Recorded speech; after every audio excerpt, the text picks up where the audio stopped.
Kochi water metro രാജ്യത്തിൻ്റെ അഭിമാനമാണ്. അതായത് ഇന്ത്യയിലെ ആദ്യത്തെ വാട്ടർ മെട്രോയാണ് കൊച്ചിയിലേത്. ഒരുപക്ഷെ ഭാവിയിൽ ആ രംഗത്ത് നമ്മുടെ രാജ്യം കൈവരിച്ചേക്കാവുന്ന മുന്നേറ്റങ്ങൾക്ക് കേരളം മാതൃകയാവുകയാണ്. കേരളം ഒരു പുതിയ ചുവട് വയ്ക്കുകയാണ്. വാട്ടർ മെട്രോ എന്ന പുതിയ ആശയം ഉടലെടുത്തതും പ്രാവർത്തികമായതും ഈ കൊച്ചു കേരളത്തിലാണ്. ഇപ്പോൾ ഒരു വർഷം പിന്നിടുന്നു. 20 ലക്ഷം യാത്രക്കാരാണ് ഒരു വർഷത്തിനിടെ വാട്ടർ മെട്രോയുടെ സേവനം ഉപയോഗപ്പെടുത്തിയത്. 5 പുതിയ ടെർമിനലുകൾ കൂടി സെപ്റ്റംബർ ഒക്ടോബർ മാസത്തോടെ യാഥാർത്ഥ്യമാവുന്നു. വാട്ടർ മെട്രോ വികസനത്തിൻ്റെ പാതയിലാണ്, രാജ്യത്തിന് വഴികാട്ടുകയാണ്. ലോകമെമ്പാടുമുള്ള സഞ്ചാരികളെ കേരളത്തിലേക്ക്, രാജ്യത്തേക്ക് ക്ഷണിക്കുകയാണ് വാട്ടർ മെട്രോ. ഈ മഹത്തായ ചരിത്ര നേട്ടത്തിൻ്റെ മുൻപിലും പക്ഷേ ഒന്നാം വാർഷികത്തിൽ മലയാള മനോരമയുടെ വാർത്ത വായിച്ചാൽ മലയാള മനോരമയെ തളർന്നു കിടക്കുന്ന ആളുകൾ പോലും എഴുന്നേറ്റ് നിന്ന് കൈകാര്യം ചെയ്യും. മലയാള മനോരമയുടെ വാർത്ത ഇങ്ങനെയാണ്: ഒന്നാം വാർഷിക വേളയിലും പ്രതിസന്ധിയായി ബോട്ടുകളുടെ എണ്ണം.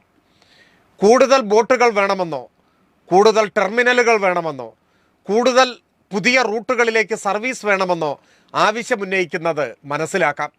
അത് ന്യായമാണ്. മാത്രവുമല്ല, വാട്ടർ മെട്രോ വികസനത്തിൻ്റെ പാതയിലുമാണ്. എന്നാൽ മഹത്തായ ഈ ചുവടുവയ്പ്പിനെ, ഈ ചരിത്ര നേട്ടത്തെ, രാജ്യത്തിന് വഴികാട്ടിയായി മാറിയ കൊച്ചി വാട്ടർ മെട്രോയെ അതിൻ്റെ ഒന്നാം വാർഷികത്തിൽ വാർത്ത ചെയ്യുമ്പോൾ 20 ലക്ഷം യാത്രക്കാരെന്ന മഹത്തായ നേട്ടം കൈവരിക്കാൻ കഴിഞ്ഞ വാട്ടർ മെട്രോയെക്കുറിച്ച് ഒന്നാം വാർഷികത്തിൽ മനോരമ ചെയ്യുന്ന വാർത്തയുടെ തലക്കെട്ട് ഒന്നാം വാർഷിക വേളയിലും പ്രതിസന്ധിയായി ബോട്ടുകളുടെ എണ്ണം എന്നാണ്. പ്രതിസന്ധി എന്നൊരു വാക്ക് കൊടുക്കാതെ തലക്കെട്ട് തയ്യാറാക്കാൻ മനോരമയ്ക്ക് ഇന്ന് സാധിക്കില്ല.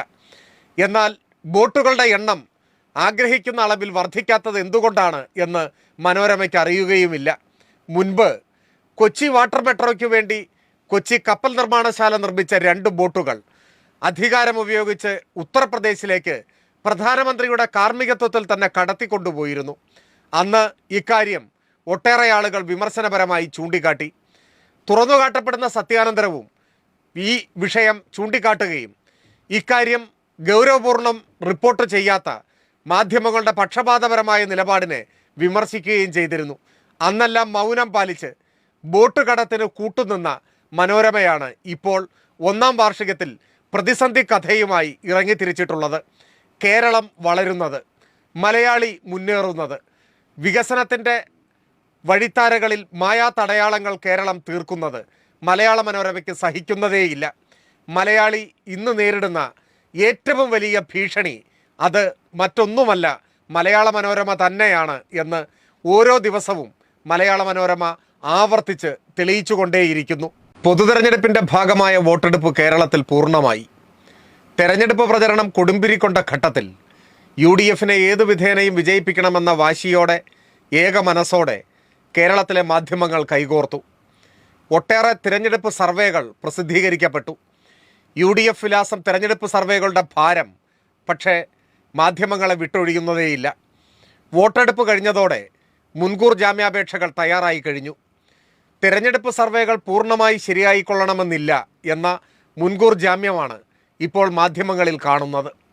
എന്നാൽ ഇതിനിടയിൽ UDFന് ആശങ്കയുണ്ട് എന്ന വെളിപ്പെടുത്തൽ നടത്തിയത് മലയാള മനോരമയാണ്. പക്ഷേ വാർത്ത ഇംഗ്ലീഷിലാണെന്ന് മാത്രം. തൽക്കാലം ഇംഗ്ലീഷ് വാർത്തകൾ ശ്രദ്ധിക്കാത്ത മലയാളികൾ ഈ ആശങ്ക അറിയേണ്ടതില്ല എന്നാണ് മനോരമ കണക്കാക്കുന്നത്. വോട്ടെണ്ണിക്കഴിയുമ്പോൾ മനോരമ മലയാളത്തിൽ ആശങ്കപ്പെടും. വോട്ടെടുപ്പ് കഴിയുമ്പോൾ തന്നെ മുൻകൂർ ജാമ്യാപേക്ഷയും ആശങ്കയുമെല്ലാമായി മാധ്യമങ്ങൾ വരുന്നു. മാധ്യമങ്ങളുടെ വിശ്വാസ്യതയെ ഇത്രമേൽ മാധ്യമങ്ങൾ തകർത്ത മറ്റൊരു തിരഞ്ഞെടുപ്പ് ഇതിനു മുൻപുണ്ടായിട്ടുണ്ടാവില്ല.